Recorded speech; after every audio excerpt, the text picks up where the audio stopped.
Hello friends, and welcome back to our read aloud of The Crowns of Croswald by T.E. Knight. We will be reading chapter 7, and this particular chapter will be read in two parts. This right here is part 1. So stay tuned for part 2 so that you don't miss out on any magical adventure. So let's begin. Chapter 7, Minor Magic. Ooh. After throwing on her uniform, a pleated skirt, a blouse with an embroidered quill on the breast pocket, and a thigh-length hooded cape made of the softest wool imaginable, Ivy followed the rush of students out of the dorm that morning. She was still in disbelief that she was here in the halls of Ivy, not waking up to make griddle cake she'd never get to eat. She found her first classroom and observed the room from the back, not wanting to take a seat too quickly. The walls were decorated with bits of enchantment that helped light an otherwise dim classroom. There were floral arrangements with the fragrance of an entire field of fresh flowers and exotic blossoms like those that grew on the exterior walls of the halls. Ooh, I feel like I'll enjoy going into this classroom. It looks so pretty, and it sounds like it smells absolutely amazing. These arrangements separated the rows of desks from a secondary space enclosed by long draped windows. While the rest of the class gathered, Ivy took a seat next to a petite, lightly freckled, brown-eyed brunette. In contrast with her prim appearance, the girl's books lay carelessly strewn on the floor beneath her desk. As class filled, the girl began digging through her bag faster than a troll on the scent of a pickled horned frog. She pulled everything out of her bedazzled satchel. Ooh, fancy. A hair comb, her compass stardust, a very thin book titled How to Convince a Squinch to Do Your Work, and enough feathered porcupines to fully plume a bird. After removing a mirror elegantly framed in a whitewashed wood, she neatly filed everything else as quickly as if she had 15 hands. Ivy felt slightly embarrassed, as her satchel was significantly plainer and emptier. So, what sort of stone are you sporting in your crown? She asked the girl. You're so quick. The Jessel stone. She shrugged her shoulders nonchalantly. It's one of the swifter stones. It affects the speed of my hands and feet. So, was it your hands or feet that knocked your books to the floor? Ivy teased. Much to her surprise, the girl let out a little laugh. My name's Ivy, by the way. Hannelore Lawler. Nice to meet you. Ivy grinned shyly. After pausing a moment, she ventured. Excuse me, but are you going to read those? Probably not. Why? Are you interested in doing the work for me? She smiled. There was a clear distinction between the royals and the squinches. The former were bejeweled and becrowned, and the latter seemed to carry their own weight in books. At the back of the classroom, antique writing desks were outfitted with enormous storage underneath. Squinches had a propensity to overread, overprepare, and overcollect. The desks near the front were light and airy in comparison, some inlaid with ivory and tiny non-precious stones. Ivy smiled and nodded goodbye to Hannelore, and then made her way to an antique desk in the back, hoping not to be too conspicuous. She felt a deep chill as she passed the boy and looked down, shivering. The poor prince's name was Quincy Friar, and he sat frozen to his ice-covered seat, his nerves having caused the magic of his Horfro stone to misbehave. Ivy began to unload her things, all the while smiling at the difference between her satchel and Hannelore's. First, she placed her caged porcupine on her desk. The poor thing was trembling, a barrel of nerves. A little too like Quincy for Ivy's liking. Ivy patted the top of its crate and made a little shushing sound to calm him. Next, she opened her compass stardust to the only blank page, thinking excitedly of adding pages as she went.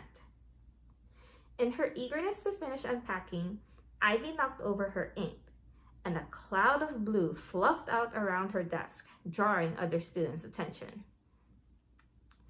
Is everything all right over there? The girl next to her asked.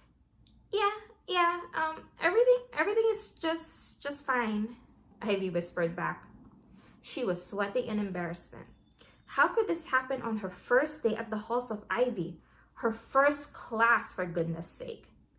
Her shivering porcupine sneezed, jolting her from her thoughts.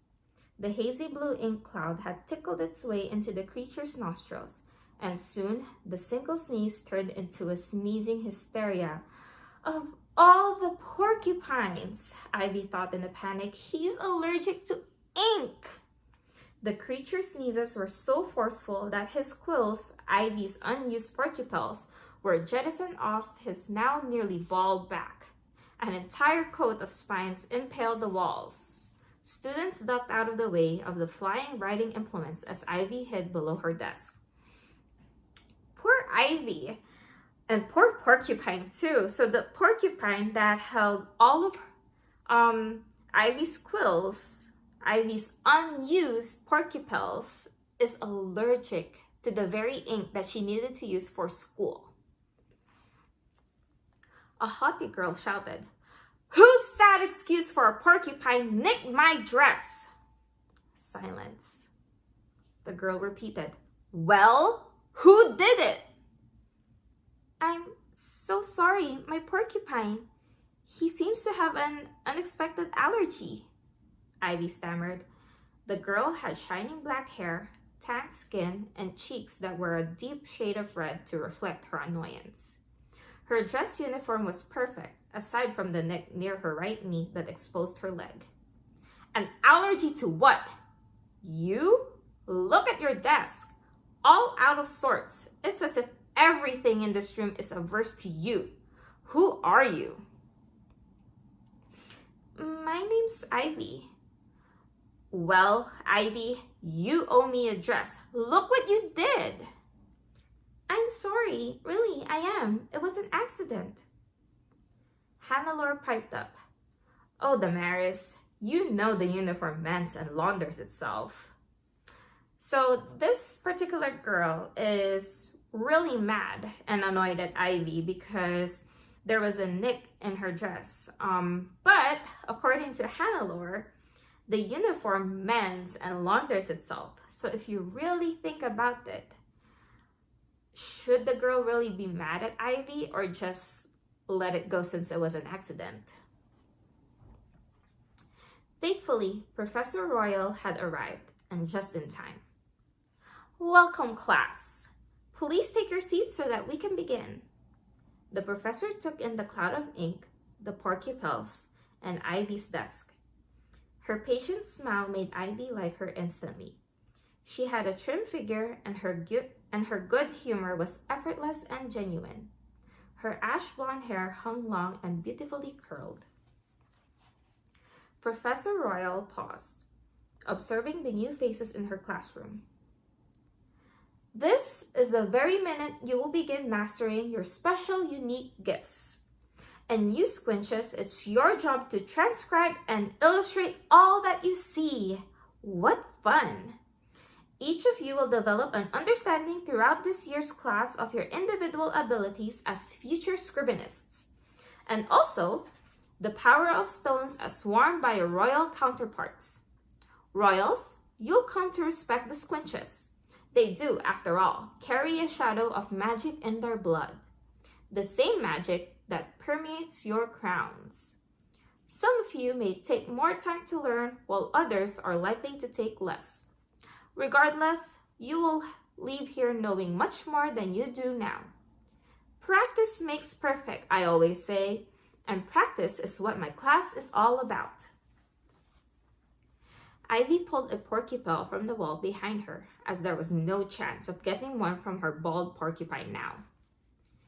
She held the brown and cream implement, thin as it was, snug between her thumb and pointer finger, and readied herself for the day's discoveries. She picked up her compass stylus from the floor, opened it, and pressed it firmly to the desk. "There are 5 key elements in your journey of discovery, the components of my lessons: your mastery, your application, your gifts, your intellect, and finally, each of your individual capabilities. Professor Royal flicked her wrist and had her bright white quill with brown spots write the first letter of each element on the blackboard behind her. The class read aloud in unison, "Magic." A hushed wave of excitement swept the room. That's correct, magic. It's what your stones or your natural abilities have given you access to, isn't it? You won't believe the kinds of things that happen within these walls. I've seen it all. An angry whirlwind once shattered 8 hairy lanterns hanging above us. The room sparkled with all the pixie dust. And once, a giant snake slithered its way across this room and tried to make its home beneath your desks. Why, new students have even sprouted a second nose, just out of fear. The entire class laughed. One time, in an attempt to levitate a book off her desk, a student managed to lift every desk to the ceiling. She sat just there. She continued, pointing at a girl in the second row. It was her first day. Students ran to all edges of the classroom, afraid that the desk would fall on their heads. Fortunately, no one was hurt, and it made for a good laugh and an even greater story. Mind you, that young lady is still studying here, and now she can levitate a book whenever she chooses. The classroom was large and beautifully appointed. From the ceiling hung numerous lanterns like those referred to in Professor Royal's story, lit by dozens of Harrys. The angled rooftop above the students' heads seemed to be filled with fairy air, dark yet sparkling with magic. A little creature flew from one lantern to the next, causing them to sway. "What's that?" a princess asked. "Oh, that's Restoro. He's my expeller. I bought him from Wheeler's Habitry out in Raven Shallow a few years back. Has anyone visited that shop? Professor Wheeler teaches here." Not a single royal had. 6 seats down from Ivy sat Hayward Nettleton, who Ivy recognized as the zookeeper from Chinnings. Of course, Hayward raised his hand instantly. "I suggest you pay it a visit sometime. It's an interesting place. Professor Wheeler sells creatures of all kinds there. Dwindles, fledglings, no names. But don't worry, you'll get to meet the colorful man himself, as he is your Creatures of the Night professor." A student asked, "What's a no-name?" "Creatures so rare they haven't a name. If you didn't already know, an expeller is an extinguisher of small magic. They come in handy.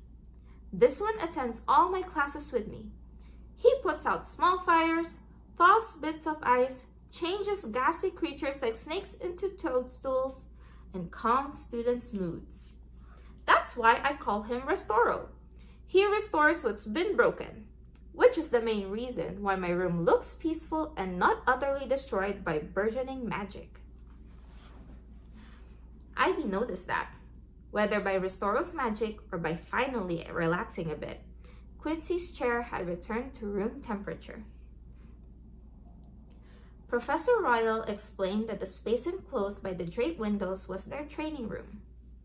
Even with Restoro around, based on the story she had shared, the students understood that an empty room was preferable. It contained fewer objects to break, catch on fire, or disappear. It also reduced the likelihood that they'd hear from the Selector, or worse, the Dark Queen. One such reprimand from the Selector had inspired Professor Royal to purchase the costly expeller and create the practice room in the first place. "I think it's best if we start by introducing ourselves," Professor Royal suggested. "Any volunteers?" She leaned against the edge of her desk facing the students, while the expeller looked down from one of the many lanterns. No one was quick to volunteer. Ivy noticed that every seat was filled except one, a desk near the front. She glanced at the classroom door, curious as to who might occupy the last seat. "I see we have a bit of a shy class this year. How about I'll go first and then hopefully others will follow. My name is Laverna Royal." I know, yes. Royal is, in fact, my real name. And I am as royal as my name suggests.